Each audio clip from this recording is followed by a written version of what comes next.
Frankreich kommt einfach nicht zur Ruhe. Tonight, fires across France. One protester telling us this is a war.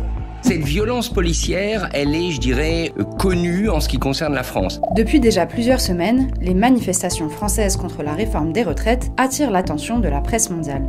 Au départ, ce qui intrigue à l'étranger, ce sont surtout les conséquences les plus visibles des grèves.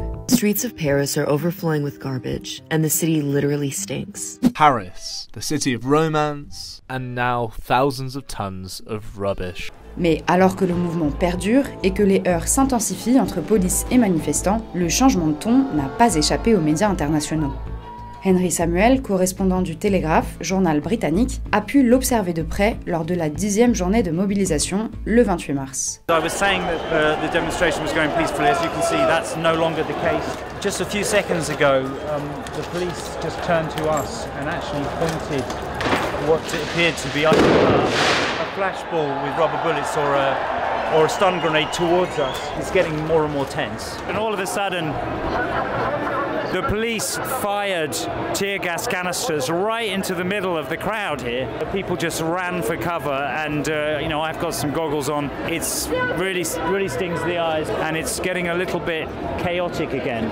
Ce regain de violence interpelle aussi le journaliste suisse Richard Verly, correspondant en France depuis de nombreuses années. On voit réapparaître les LBD, les fameux lanceurs de balles de défense qui avaient causé tant de ravages pendant les Gilets jaunes. Il y a la question des brigades motorisées. En 2019, après de nombreuses blessures causées par des tirs de LBD en France, le Conseil d'État avait rejeté des recours demandant sa suspension dans le contexte de manifestations. Mais ailleurs en Europe, de nombreux pays ont renoncé à leur usage dans ce cadre. C'est le cas des pays scandinaves, du Kosovo ou encore de la majeure partie de l'Allemagne, et en Belgique, la police fédérale n'est pas équipée de LBD. Même les charges de CRS, auxquelles les Français sont relativement habitués, n'ont pas cours dans tous les pays voisins, d'après Richard Verly. D'un pays comme la Suisse, par exemple, où nous avons une tradition de Black Bloc, notamment à Zurich, en Suisse allemande, il faut le savoir.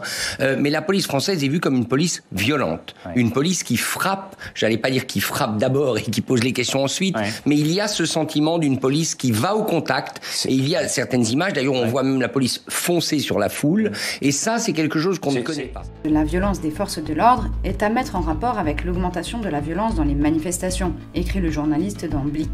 Mais en France, rappelle-t-il, le nombre de blessures mortelles est bien plus élevé que dans le reste des pays d'Europe de l'Ouest. Les méthodes françaises du maintien de l'ordre font donc débat à l'étranger. La BBC s'est intéressée plus particulièrement aux polémiques sur la BRAVEM, brigade de répression de l'action violente motorisée.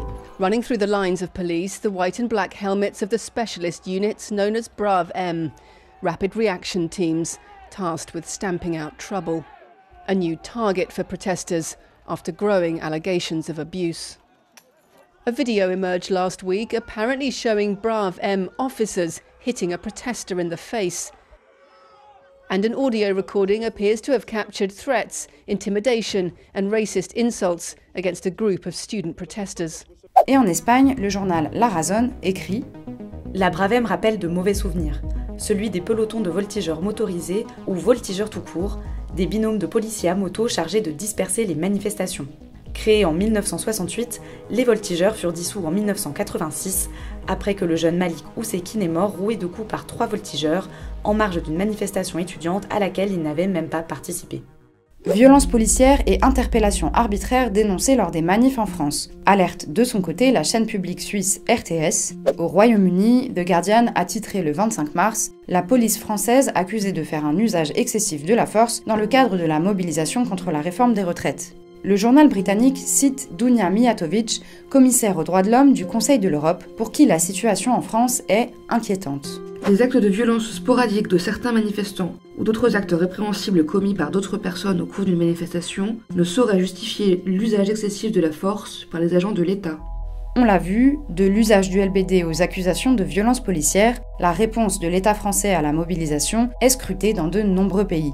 Or, le mouvement ne semble pas près de s'éteindre, souligne la chaîne américaine NBC. There will be another strike, an 11th day of strikes in April. So that shows you that the protesters are determined to keep going.